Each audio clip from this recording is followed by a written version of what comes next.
నమస్కారం. నీటి మధ్యలో సూర్యరశ్మికి మెరిసిపోతున్న ఒక బంగారు నిర్మాణం. దాని చుట్టూ లక్షలాది మంది భక్తుల ప్రశాంతమైన గుసగుసలు. మనం అమృత్సర్లోని హర్మందిర్ సాహిబ్ అంటే గోల్డెన్ టెంపుల్ గురించి మాట్లాడుకుంటున్నాం. అవును. మనకు అందిన సమాచారం ఆధారంగా దీని చరిత్ర, వాస్తుశిల్పం, ఆధ్యాత్మికతతో పాటు ఒక యాత్రికుడికి అవసరమైన వివరాలు కూడా చర్చిద్దాం. అయితే ఇవన్నీ చదివాక ఒక ప్రశ్న తలెత్తుతోంది. చెప్పండి. ఇది కేవలం ఒక అద్భుతమైన కట్టడమా, లేక దాని నిర్మాణంలో, దాని ఆచారాల్లో మన దైనందిన జీవితానికి పనికొచ్చే లోతైన పాఠాలేమైనా దాగి ఉన్నాయా? వాటిని వెలికి తీసే ప్రయత్నం చేద్దాం. ఖచ్చితంగా. ఇదొక విశ్లేషణ మాత్రమే కాదు, ఒక ప్రయాణం లాంటిది. ఈ ఆలయం యొక్క రాళ్లలో, నీటిలో, ఆ గాలిలో నిండిన తత్వాన్ని అర్థం చేసుకునే ప్రయత్నం. ఇది చూట్టానికి మాత్రమే కాదు, అనుభూతి చెందాల్సిన ప్రదేశం. అవును. దాని నిర్మాణంలోని ప్రతి అంగుళం ఒక సందేశాన్నిస్తుంది.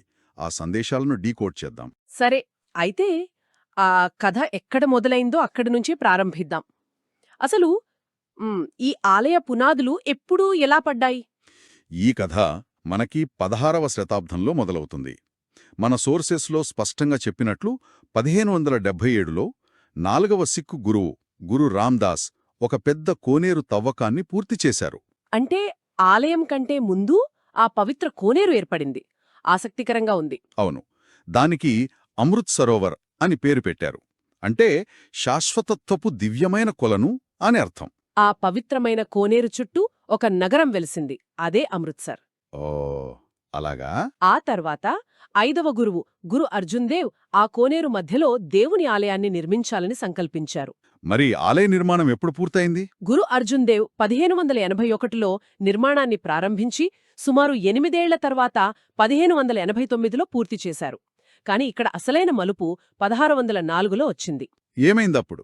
ఆ సంవత్సరంలో గురు అర్జున్ దేవ్ సిక్కుల పవిత్ర గ్రంథమైన ఆది గ్రంథం మొదటి ప్రతిని ఈ ఆలయంలో ప్రతిష్ఠించారు. ఆ క్షణం నుండి ఇది కేవలం ఒక ప్రార్థనా స్థలంగా కాకుండా సిక్కు మతానికి ఒక సజీవ హృదయంగా, ఆధ్యాత్మిక కేంద్రంగా మారిపోయింది. అయితే దాని ప్రయాణమంతా సాఫీగా సాగి ఉండదు కదా, ముఖ్యంగా ఆ కాలంలో జరిగిన దండయాత్రలు తలుచుకుంటే. అస్సలు లేదు. 18వ శతాబ్దంలో మొఘల్, ఆఫ్ఘాన్ సైన్యాలు ఈ ఆలయాన్ని చాలాసార్లు ధ్వంసం చేశాయి. ప్రతిసారీ సిక్కు సమాజం మొక్కబోని దీక్షతో దాన్ని పునర్నిర్మించింది. నిజమే. ప్రస్తుతం మనం చూస్తున్న నిర్మాణం ఎక్కువగా 1764లో రూపుదిద్దుకున్నదే. ఇక దానికి గోల్డెన్ టెంపుల్ అని పేరెలా వచ్చింది? అది 19వ శతాబ్దం ప్రారంభంలో మహారాజా రంజిత్ సింగ్ ఆలయ పై అంతస్తును, ఆ గుమ్మటాలను బంగారు రేకులతో తాపడం చేయించారు. అది ఆ ఆలయానికి ప్రపంచవ్యాప్త గుర్తింపును తెచ్చిపెట్టింది. ఇటీవల చరిత్రలో కూడా, అంటే 1984 ఆపరేషన్ బ్లూ స్టార్ సమయంలో. అవును. అప్పుడు కూడా ఆలయానికి నష్టం వాటిల్లినా సిక్కు సమాజం మళ్లీ దాన్ని పునర్నిర్మించి దాని పవిత్రతను కాపాడుకుంది. ఈ నిరంతర పునర్నిర్మాణం వారి అచంచలమైన విశ్వాసానికి ప్రతీక. ఆ అచంచలమైన విశ్వాసం, ఆ స్ఫూర్తి ఆలయ నిర్మాణంలో కూడా కనిపిస్తుందని మన సోర్సెస్లో చాలా ఆర్టికల్స్ నొక్కి చెబుతున్నాయి. ఇది కేవలం అందమైన కట్టడం కాదు, ఒక సందేశమని అంటున్నాయి. దాన్ని కొంచెం విడమర్చి చెబుతారా? తప్పకుండా. ఇక్కడే మన విశ్లేషణ చాలా ఆసక్తికరంగా మారుతుంది. ఉదాహరణకు, ఆలయానికి 4 వైపులా 4 ప్రవేశ ద్వారాలున్నాయి. అవును. ఇది కేవలం డిజైన్ కోసం కాదు, అది ఒక రాజకీయ, సామాజిక ప్రకటన. ఆ కాలంలో కుల వ్యవస్థ బలంగా ఉన్నప్పుడు నిజమే, మా తలుపులు తూర్పు, పడమర, ఉత్తర, దక్షిణం 4 దిక్కుల నుండి వచ్చే ప్రతి మనిషికి, ప్రతి కులానికి, ప్రతి మతానికి తెరిచే ఉంటాయి అని చెప్పడం ఒక సాహసోపేతమైన చర్య. ఇది సమానత్వమనే భావనను ఆచరణలో చూపించడం. ఒక్క నిమిషం, ఇది చాలా విచిత్రంగా ఉంది. నేను చదివిన ఒక ఆర్టికల్ ప్రకారం చాలా ఆలయాలు, మసీదులు, చర్చిలు సాధారణంగా ఎత్తైన ప్రదేశాల్లో ఉంటాయి. అవును. దేవుడి గొప్పతనాన్ని, శక్తిని చాటడానికి అలా కడతారు. కానీ గోల్డెన్ టెంపుల్ను చుట్టూ ఉన్న నగరం కంటే పల్లల్లో కట్టారట. దీని వెనుక ఏదైనా వ్యూహాత్మక కారణముందా, లేక ఇది పూర్తిగా తాత్వికమైనదేనా? అద్భుతమైన ప్రశ్న. మన సోర్సెస్ ప్రకారం ఇది పూర్తిగా తాత్వికమైన, ఒక విప్లవాత్మకమైన ఆలోచన. సాధారణంగా అధికారాన్ని, దైవత్వాన్ని చూపించడానికి కట్టడాలను కొండల మీద, ఎత్తైన పీఠాల మీద కడతారు. కరెక్ట్. కానీ ఇక్కడ దానికి పూర్తి విరుద్ధంగా చేశారు. దైవాన్ని చేరాలంటే అహంకారాన్ని వదిలి వినయంతో కిందికి దిగిరావాలి అనే సందేశం ఇందులో ఉంది. వావ్! ఇది కేవలం వినయం గురించి కాదు, అధికారమనే భావననే సవాలు చేయడం గురించి. నిజమైన శక్తి పైకి ఎగరడంలో కాదు, ప్రజల స్థాయికి దిగిరావడంలో ఉంది అని ఆ నిర్మాణం మనతో మాట్లాడుతున్నట్టుంటుంది. అంటే ఆ ఆర్కిటెక్చర్ మనతో సంభాషిస్తోందన్నమాట. ఇక ఆలయం మధ్యలో ఉన్న ఆ పెద్ద కోనేరు అమృత్ సరోవర్ గురించి చెప్పండి. అది కేవలం అందం కోసమేనా? కాదు కాదు వేసవిలో కూడా ఆ ప్రాంగణం చల్లగా ఉంటుందని మన సోర్సెస్లో ఒకచోట రాశారు. దానికి ఈ కోనేరుకేనైనా సంబంధముందా? ఖచ్చితంగా సంబంధం ఉంది. ఇది ఒక అద్భుతమైన సహజ సిద్ధమైన ఇంజనీరింగ్. మన సోర్సెస్ దీన్ని ప్యాసివ్ కూలింగ్ డిజైన్ అని పిలుస్తున్నాయి. ప్యాసివ్ కూలింగ్ అంటే ఎలాంటి కరెంటు వాడకుండానే సహజంగా చల్లబరచడం. ఆ విశాలమైన కోనేరు ఒక పెద్ద హీట్ సింక్ లా పనిచేస్తుంది. పగటిపూట సూర్యుని వేడిని నీరు పీల్చుకుని రాత్రికి నెమ్మదిగా విడుదల చేస్తుంది. ఓ దీనికి తోడు విశాలమైన ప్రాంగణం, వంపులతో కూడిన ద్వారాల డిజైన్ గాలి ప్రసరణకు బాగా సహాయపడుతుంది.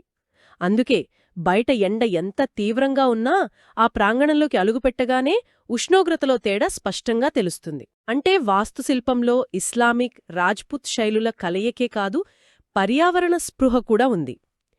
ఇంతటి లోతైన ఆలోచన ఉన్న ఈ ఆలయంలో ఆరాధన ఎలా జరుగుతుంది? మన సోర్సెస్లో ఎక్కడా విగ్రహాల ప్రస్తావన లేదు. నిజమే. సిక్కు మతం ఏకేశ్వరోపాసనను అంటే ఒకే దేవుడిని నమ్ముతుంది. అందుకే ఇక్కడ విగ్రహాలు ఉండవు. మరి దేని పూజిస్తారు? బదులుగా పవిత్ర గ్రంథమైన గురుగ్రంథ సాహిబ్ ను 11వ శాశ్వతమైన సజీవ గురువుగా భావించి పూజిస్తారు. ఆ గ్రంథాన్ని గర్భగుడిలో ఒక సింహాసనంపై ఉంచి దానికి ఛత్రం పట్టి వింజామరల వీస్తూ గౌరవిస్తారు. ఒక గ్రంథాన్ని సజీవ గురువుగా భావించడం, ఈ భావన చాలా శక్తివంతమైనది. మరి దానికి సంబంధించిన ఆచారాలెలా ఉంటాయి? ఒక పుస్తకాన్ని జీవించున్న వ్యక్తిలా ఎలా చూసుకుంటారు? దీనికి 2 ఉదాహరణలు చెబుతాను. ప్రతిరోజూ తెల్లవారుజామున 3 గంటలకు ప్రకాష్ అనే వేడుక జరుగుతుంది. ప్రకాష్ అంటే వెలుగు అనే అర్థం. రాత్రిపూట అకాల్ తఖ్త్లో విశ్రాంతి తీసుకుంటున్న గురుగ్రంథ సాహిబ్ను పల్లకీలో ఊరేగింపుగా తీసుకువచ్చి గర్భగుడిలోని సింహాసనంపై ప్రతిష్ఠిస్తారు. ఓ అవునా? ఇక రాత్రి 9:30-10 గంటల సమయంలో సుఖాసన్ అనే వేడుక జరుగుతోంది. అంటే విశ్రాంతి భంగిమ అని అర్థం. ఆ రోజుకు పవిత్ర గ్రంథాన్ని మళ్లీ పల్లకీలో ఊరేగింపుగా తీసుకువెళ్లి అకాల్ తఖత్లోని ప్రత్యేక గదిలో పవళింపజేస్తారు. ఆ ఊరేగింపులు చూడ్డానికి చాలా భక్తిగా ఉంటాయి కదా? అవును, భక్తికి గౌరవానికి పరాకాష్ట. ఆ దృశ్యం చూస్తే అది కేవలం ఒక పుస్తకం కాదు, వారికి మార్గనిర్దేశం చేసే శాశ్వత గురువు అనే భావన మనస్సులో బలంగా నాటుకుపోతోంది. ఒక జీవించి ఉన్న గురువుకు ఎలాంటి సేవ చేస్తారో అదే గౌరవాన్ని ఒక గ్రంథానికి ఇవ్వటం, ఆ దృశ్యం ఊహించుకుంటేనే ఒక రకమైన ఆధ్యాత్మిక అనుభూతి కలుగుతుంది. ఈ వినయం, సేవ అనే భావనలు ఆలయ కార్యకలాపాల్లో కూడా కనిపిస్తాయా? ఖచ్చితంగా. మన సోర్సెస్లో సేవ, లంగర్ అనే పదాలు పదే పదే వస్తున్నాయి. అవును, ఈ ఆలయం యొక్క ఆత్మ సేవ అనే భావనలోనే ఉంది. దీనికి అత్యున్నత రూపం గురు కా లంగర్. అంటే సామూహిక వంటశాల. ఇది ప్రపంచంలోనే అతిపెద్ద ఉచిత సామూహిక వంటశాల. ఇక్కడ రోజుకి 1,00,000 మందికి పైగా ఎలాంటి కుల, మత, వర్గ, లింగభేదం లేకుండా అందరినీ ఒకే పంక్తిలో కూర్చోబెట్టి ఉచితంగా శాకాహార భోజనం పెడతారు. 1,00,000 మందికి పైగానా? అవును, ఇది కేవలం ఆకలి తీర్చడం కాదు, సమానత్వం యొక్క ఆచరణాత్మక ప్రదర్శన. చక్రవర్తి అయినా సామాన్యుడైనా ఒకే చోట ఒకే రకమైన ఆహారం తీసుకుంటారు. 1,00,000 మందికి రోజూ భోజనం పెట్టడం అంటే మాటలు కాదు. దీని నిర్వహణ ఎలా సాధ్యమవుతుంది? పూర్తిగా విరాళాలు, స్వచ్ఛంద సేవతోనే. దీన్నే కర్సేవ అంటారు. వేలాది మంది వాలంటీర్లు కూరగాయలు తరగడం దగ్గర నుండి వంట చేయడం, వడ్డించడం, అంట్లు తోమడం వరకు ప్రతి పనిని సేవగా భావించి చేస్తారు. వావ్! ఈ నిస్వార్థ సేవ అనే తత్వం వల్లే ఇంత పెద్ద వ్యవస్థ దశాబ్దాలుగా సజావుగా నడుస్తోంది. ఈ సేవ, ఆతిథ్యం అనే భావన యాత్రికుల వసతిలో కూడా కనిపిస్తోంది. అంటే యాత్రికులు బస చేయడానికి కూడా ఏర్పాట్లున్నాయా? ఉన్నాయి. ఆలయ ప్రాంగణంలోనే శ్రీ గురు రామ్దాస్ నివాస్, శ్రీ గురు నానక్ నివాస్ వంటి అనేక సత్రాలు ఉన్నాయి. ఇవి చాలా ప్రాథమిక వసతులతో ఉంటాయి, కానీ వేలాది మంది యాత్రికులకు ఉచితంగా లేదా నామమాత్రపు రుసుముతో ఆశ్రయం కల్పిస్తాయి. ఇది కూడా వారి ఆతిథ్యంలో భాగమే అన్నమాట. అంతే. అయితే మరింత సౌకర్యవంతమైన వసతి కావాలనుకునే వారి కోసం సమీపంలో ఉన్న హెరిటేజ్ స్ట్రీట్లో అనేక హోటళ్లు కూడా అందుబాటులో ఉన్నాయి. ఇతర సౌకర్యాల సంగతేంటి? అంటే పాదరక్షలు భద్రపరచడం లాంటివి? అన్నీ ఉన్నాయి. పాదరక్షలను భద్రపరచడానికి జోడాఘర్ అంటే షూ హౌస్, వస్తువులను దాచుకోవడానికి క్లోక్రూమ్లు వంటివన్నీ ఉచిత సేవలే. ఈ ప్రదేశాన్ని ప్రత్యక్షంగా చూడాలనుకునే వారి సంఖ్య చాలా ఎక్కువే ఉంటుంది. ముఖ్యంగా పండుగల సమయంలో ఎలా ఉంటుంది? ప్రయాణ ప్రణాళిక చేసుకునేవారికి మన సోర్సెస్ ఇచ్చే సలహాలేంటి? ముఖ్యంగా 2 పండుగలప్పుడు ఈ ఆలయం వైభవం తారాస్థాయికి చేరుకుంటుంది. ఒకటి వైశాఖి, ఇది ఏప్రిల్లో వస్తుంది. ఇది సిక్కులకు నూతన సంవత్సరం లాంటిది. రెండోది దీపావళి కదా? అవును, దీపావళి. ఆ రోజుల్లో ఆలయాన్ని లక్షలాది దీపాలతో అలంకరిస్తారు, బాణాసంచా కాలేస్తారు. ఆ దృశ్యం వర్ణనాతీతం. అయితే ఆ సమయాల్లో కొన్ని లక్షల మంది వస్తారు కాబట్టి రద్దీ విపరీతంగా ఉంటుంది. మరి ప్రశాంతంగా దర్శనం చేసుకోవాలంటే? సాధారణ రోజుల్లో ముఖ్యంగా తెల్లవారుజామున వెళ్లడం ఉత్తమం. మరి భద్రత, నియమాల విషయానికొస్తే సందర్శకులు ఏమైనా ప్రత్యేక జాగ్రత్తలు తీసుకోవాలా? ఇది చాలా సురక్షితమైన ప్రదేశం, కాని కొన్ని మర్యాదలు పాటించటం తప్పనిసరి. ఆలయ ప్రాంగణంలోకి ప్రవేశించే ముందు తలను వస్త్రంతో కప్పుకోవాలి. స్కార్ఫ్లు అక్కడే దొరుకుతాయి కదా? అవును, అక్కడే అందుబాటులో ఉంటాయి. పాదరక్షలను బయట విడిచిపెట్టాలి. లోపలికి వెళ్లే ముందు కాళ్లు కడుక్కోవడానికి నీటి ప్రవాహాలు ఉంటాయి. పొగాకు, మద్యం వంటివి పూర్తిగా నిషిద్ధం. సరోవరంలో స్నానం చేయడం గురించి? చాలామంది పవిత్ర సరోవరంలో స్నానం చేస్తారు, కాని ఆలయ నియమాలను, పవిత్రతను గౌరవించడం చాలా ముఖ్యం. ఈ ఆలయం చుట్టూ చూడదగిన ఇతర ప్రదేశాల గురించి కూడా మన సోర్సెస్లో ప్రస్తావించాయి కదా? అవును, ఆలయ అనుభవాన్ని పూర్తి చెయ్యాలంటే వాటిని కూడా సందర్శించాలి. సరిగ్గా పక్కనే చారిత్రాత్మక జలియన్వాలా బాగ్ ఉంది. ఓ, 1919లో జరిగిన ఆ మారణకాండకు ఇది మౌన సాక్షి. కరెక్ట్. దానిని సందర్శించడం ఒక భావోద్వేగభరితమైన అనుభవం. అలాగే ఆలయ ప్రాంగణంలోనే సిక్కు యోధుల చరిత్రను, పోరాటాలను కళ్లకు కట్టే మ్యూజియంలున్నాయి. ఇంకా ఆలయానికి రక్షణగా 18వ శతాబ్దంలో నిర్మించిన రామ్గడియ బుంగ వాచ్ టవర్లు కూడా చూడదగినవి. ఇవన్నీ ఆ ప్రదేశం యొక్క చారిత్రక సందర్భాన్ని మనకు తెలియజేస్తాయి. అయితే వీటన్నిటి అర్థమేంటి? చరిత్ర, వాస్తుశిల్పం, సేవ, ఆచారాలు వీటన్నింటినీ కలిపి చూస్తే హర్మందిర్ సాహిబ్ మనకు ఏం చెబుతోంది? మనకు అందిన సమాచారంలో చెప్పినట్లు ఇది నీటి అద్దం మధ్యలో ఉన్న ఒక ఆధ్యాత్మిక దీపస్తంభం లాంటిది. దీపస్తంభమా? అవును, సముద్రంలో దీపస్తంభం ఏ జెండాను, ఏ దేశాన్ని చూడకుండా ప్రతి నౌకకు దారి చూపినట్లే ఈ ఆలయం తన 4 ద్వారాలను ప్రపంచానికి తెరిచి తన ఒడ్డుకు చేరిన ప్రతి ఒక్కరికి జ్ఞానమనే వెలుగును, లంగర్ రూపంలో ఆకలి తీర్చే భరోసాను అందిస్తుంది. అంటే ఇది కేవలం ఒక కట్టడం కాదు. అస్సలు కాదు. అది వినయానికి, సమానత్వానికి, నిస్వార్థ సేవకు నిలువుటద్దం. ఇది ఒక ముఖ్యమైన ప్రశ్నను లేవనెత్తుతుంది.